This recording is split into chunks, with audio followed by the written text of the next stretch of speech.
In this video, we are going to look at Iowa versus LSU. Now, if you're looking for the commentary and me talking about good versus evil or going in depth in the personalities and all that, you're probably at the wrong place. As we are going to focus more on the game in terms of the betting line because I'm a degenerate and the matchups and playing styles as I like basketball. Before we start, if you like the content, then please consider subscribing to the channel and giving this video a like. All right, let's get into this. Now, the evil computer predicts that Iowa will win 80-76 over LSU.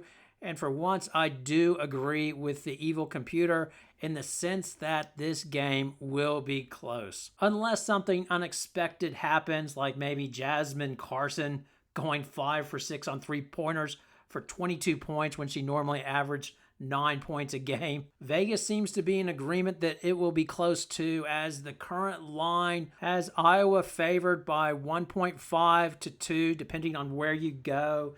Has Iowa listed at minus 130 or 132, depending on where you go, versus LSU that is plus 110. The over-under is 168.5. In terms of the over-under, 23 of the Hawkeyes games out of 34 went for the over. For LSU, it was 20 out of 34 games that went over. If you look at the stats, it's pretty clear why the over is so high and why these teams are so evenly matched, as they're just both high-scoring teams. So the Hawkeyes scored 91 points per game on average this season, which was number 1 in the country. LSU as well scored 85 points per game, which was 3rd in the country. The Hawkeyes on average gave up 71 points per game versus LSU that gave up 62 points per game. Team shooting percentage against both teams is virtually identical, with Iowa being 40% from the floor and 30% from the three-point line, versus LSU, again, 40% from the floor and 29% from the three-point line. Both teams average 65 shot attempts per game, so they're both played at a fast pace. So discounting all the drama from last year where Angel Reese mocked Caitlin Clark, just on paper alone, this matchup looks fantastic. And then you put the drama around it. A lot are expecting this to be the most watched game of the year and probably get a better rating than the finals from last year. It definitely seems like too good of a matchup for an Elite Eight matchup. It definitely feels like these two teams should be meeting each other in the Final Four. But as much as people talk about this being a revenge game for Iowa, these are really different teams in a lot of ways, because obviously Alexis Morris and LaDasia Williams will not be there for LSU. And yes, Jasmine Carson as well. For Iowa, Monica Cesano has graduated, as well as McKenna Warnock. Hannah Stuelke replaces Cesano, and she's done a good job. And she played last season as well. She was a bit raw last season, but she runs hard in transition, gets a lot of easy buckets, and matches up well against Angel Reese. She battled her hard in the last championship game, and I thought she was the best player that gave Angel Reese the most trouble on the Iowa team during the final last year. The other new starter for Iowa is Sydney Afalter. Now, she actually started in the postseason after Molly Davis sustained the knee injury. She has played well since entering the starting lineup, averaging 13 points and 7 rebounds a game as well. She gives them a little bit more size than Molly Davis, as she's 5'11 versus Davis, who is 5'7. Importantly, like Davis, she can shoot. So from beyond the arc at the three-point line, she's shooting 39%.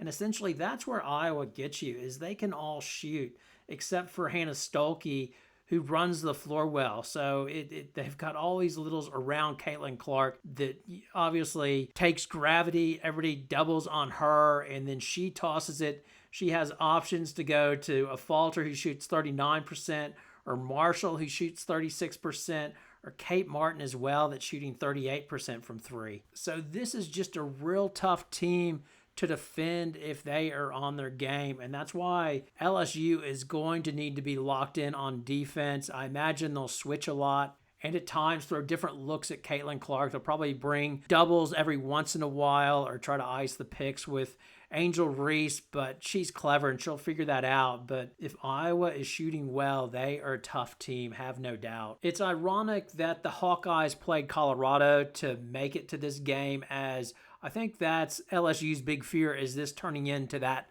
type of game where just the shooters are shooting lights out and they can't do anything about it. And on the other side, LSU can score as well. As Kim Mulkey likes to say, we can score the basketball. So their starting lineup is obviously Reese at center, Morrow at power forward, Michaela Williams, who's playing better since the tournament started. So she's now shooting 40% from three since the tournament started. She was in a bit of a slump over the month of February from the three-point line.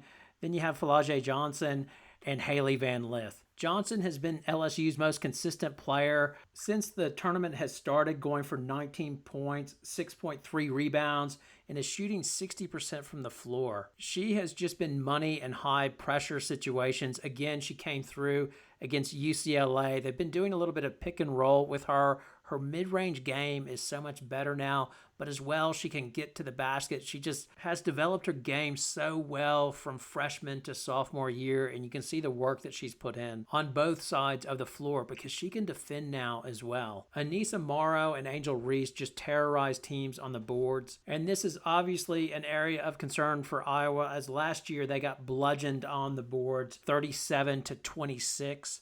As I mentioned earlier, I think Stolke will match up well against Angel Reese if she stays out of foul trouble.